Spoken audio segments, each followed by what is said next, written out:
Hi, guys, it's hot. The menopause is pausing. So give me 1 minute. Let me open this window. Oh, shout. Hi, friends. My name is Christina. Welcome to my YouTube channel. Hello. My name is Christina and welcome to my channel. If it is your first time here, you are ever so welcome. If you are a returning subscriber, I am so happy to have you back. How are you, beautiful people? How was the weekend? Did you have a good time? What did you get up to? I had a very low-key weekend actually, because as a lot of you will know, I took my family and we went away for a few days on holiday. We went to Morocco. That vlog is coming in the near future. It is still being edited because there was so much in there to explore in Marrakesh. So that is coming. Again, first of all, thank you to all of you. Just the other day, 6K, I am now nearly 7,000 subscribers. You, Christina Crowns, are a force to reckon with. And I'm so happy and I'm so grateful. Thank you once again. So why are we here again so soon? I hope you don't mind me coming on here every week, because I'm actually loving what I am doing and just talking to you guys. And, you know, a lot of you lovely people, you know, women in their 50s, in their 60s, girls in their 20s, in their 30s, or some as young as my daughter, because my daughter will be 30 this year. You have a whole lot of questions and I will try to answer as many as I can. But first of all, before we start, Christina Crowns, I would like to say a big thank you to my friend. Look at this, guys. My friend Victoria bought me these lovely flowers, and actually I'm going to place them on this little table here, and when I finish I'm going to take them out and put them in water. And she bought me this lovely card and it says congratulations, and I'm just going to read it. And it reads, "My darling sis Christina, congratulations on your YouTube, hon. I am so super proud of you. You know that God has opened a huge gate for you. So grab it by the hands and go for it. Amazing things await you. Love, Vic." So let me put that here. Thank you, Victoria. So Victoria is my friend that owns the jewelleries. You know, you guys are always asking me, Christina, where do you get your jewelries from? All of the jewelries I wear, well, most of them are for Victoria Gems. And I will put her link in the description box down below. And she's based in 82 Granville, Brixton. There's a boutique there. She is there with the designer called Meshanti. So all the pieces you see me wearing, all the African wear, things like this bag. I've got this bag because I'm going to be going out later. So I was just trying on some outfits from the designer Meshanti. The jewelleries are from Victoria Gems, all these lovely jewelleries. The ring as well is from Meshanti. So this is what I'm wearing. And my shoes, guys, I don't know if you can see it. I'm going to turn it this way. Actually, let me take it off so you can see. My shoes, before we start this lovely episode, is by Dolls, and you can find them on Instagram.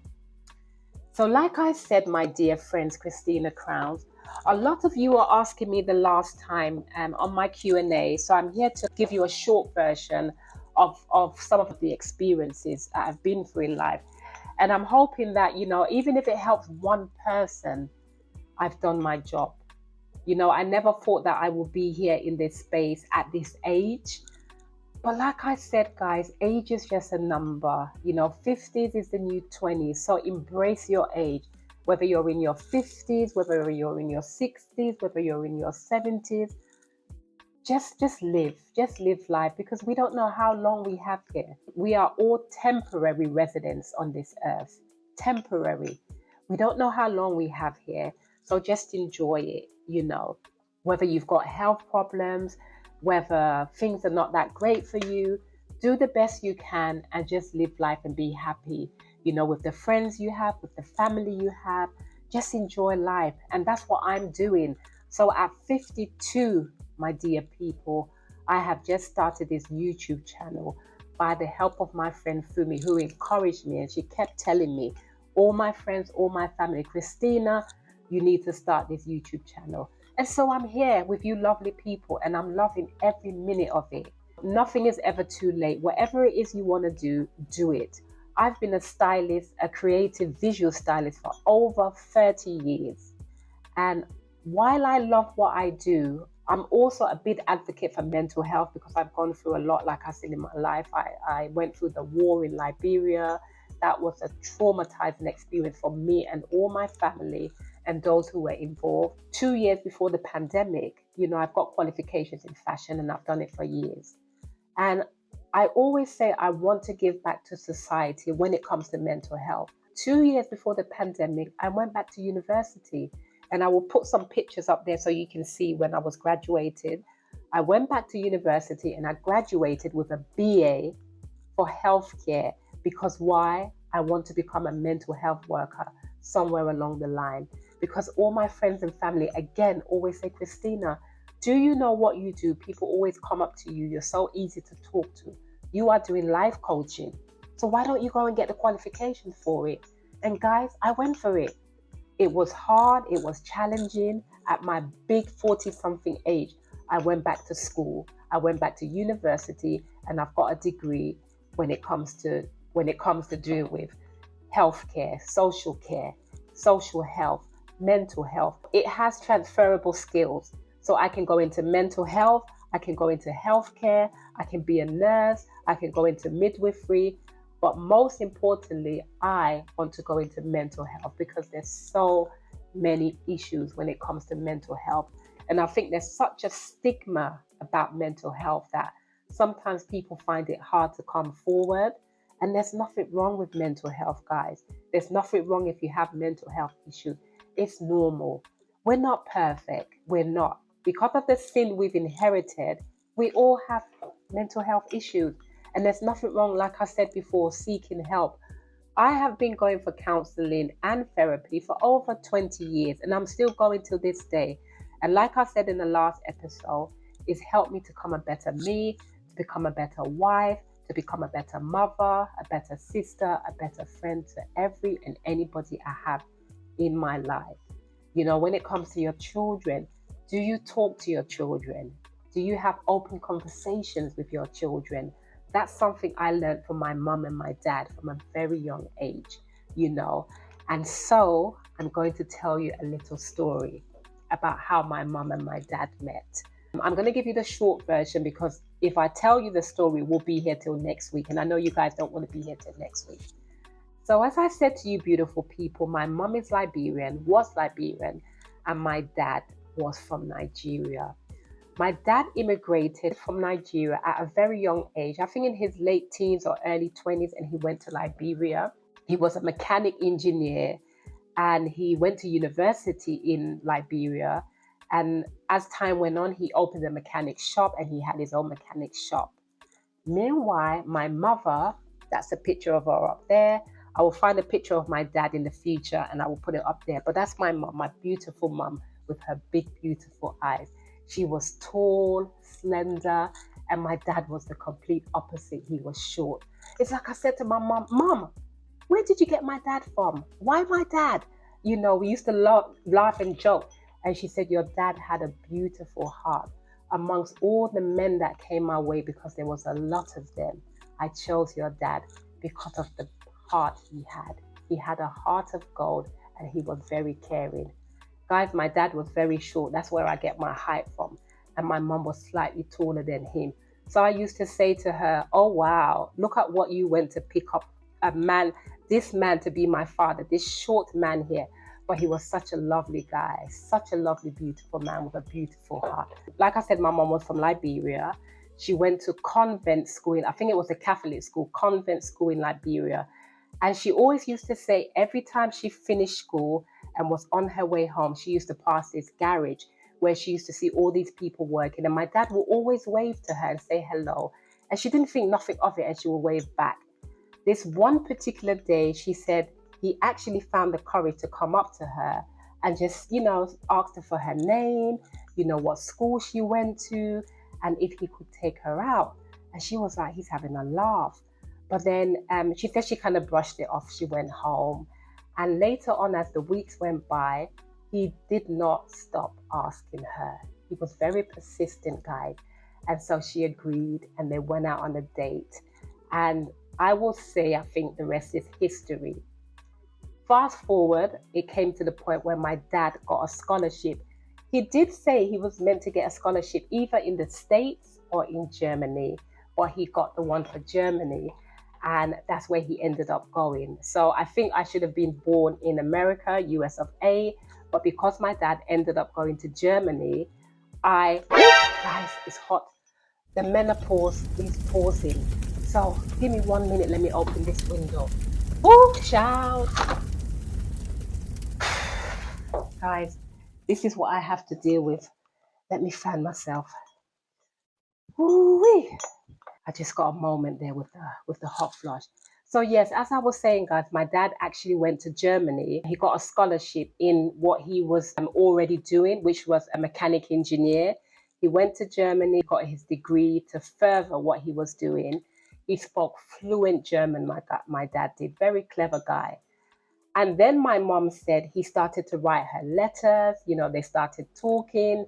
And obviously by this time they were going out, long distance relationship, as you would have it.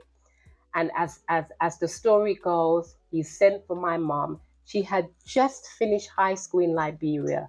And I think she was in her early 20s when she had me, just like I had my daughter when I was 22. So she packed up all her stuff and she went to Germany. What I didn't tell you guys, she comes from a family of 4 as well, 2 girls and 2 boys. So she's got an older sister, an older brother, another brother, and she was the last born. My mom's sister also passed away when she was in her 30s. So that left my mom and her 2 brothers. And her sister also had 5 children, which are my first cousins. And I remember my mom always talking about them, always sending things for them back in Liberia when she was back in London and in Germany. Well, I wasn't of age to know, but when we immigrated to England and I was old enough, I remember her sending things to Liberia for her nieces and nephews. So to cut a long story short, my mom went to Germany. She and my dad got married and they had me in 1971, December. Later, they immigrated to England, and that's where they had my brother, my sister. And as I said to you guys, my younger sister was born in Liberia. And so, from what I remember, guys, we weren't rich, but we had everything we needed and more. My dad had established himself over here very well. He worked for Mercedes and then he went on to open his own shop. My mother was a stay-at-home mom, and I remember her going to typing school.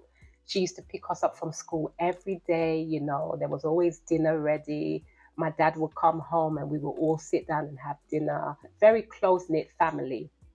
But I always remember, guys, my mom at some point being really sad. She used to be on the phone to her mother in Liberia, which was my grandma, called Alice Sims. And I think at that point, it was over 15 years, her mum, which was my grandma, hadn't seen her. And I think she started to put pressure on her to come home. She said, I need you to come home. I need to see you. I need to see my grandchildren. I want you to come home. My dad will come home from work and my mom will always be sad. And she would say, I think it's time that we need to go back home. But what I remember my dad saying to my mom, guys, because I think not long ago, there was a coup that had taken place in Liberia then. And my dad used to say to my mom, a country where a coup has just taken place, things are never easy. At the time, she had the 3 of us. My dad said to my mom, I want you to go with the younger one and leave me with the 2 older ones. Go and see your mom, let her see the children. I will stay here with the 2 older ones and go and see how things are. If things are okay, we can go. And my mom, she was like, no, my mom wants all of us to come. And guys, I think out of ignorance, due to maybe experience, my mom and my dad started the journey of packing everything up and we were immigrated to Liberia. We all went to Liberia. Everything, my parents sold things that they didn't want anymore. They ended up shipping everything back home to Liberia. I was going on 10. I think my brother must have been going on 7. My younger sister, probably 4. And that was three of us at the time. So we immigrated, guys. We went over to Liberia and we moved everything we had. And so we began a new life in Liberia. I started secondary school in Liberia. I finished high school. But guys, it wasn't easy, to move to a country where, you haven't been there for a while, to start all over again. I started to see the struggles that my parents started to go through, because like I said, when we were in London, we were okay. We had everything we needed and more. We weren't rich, like I said, but we had enough. Going over to Liberia now, we had to kind of start all over again. My dad had to find a new job. My mum, on the other hand, went back to school, guys. She went to night school, and my siblings and all of them went. As the years went on, there was one Sunday, guys, my mum was fixing us breakfast at the dinner table, and as life would have it, she collapsed on the floor. That was the beginning of the end to come.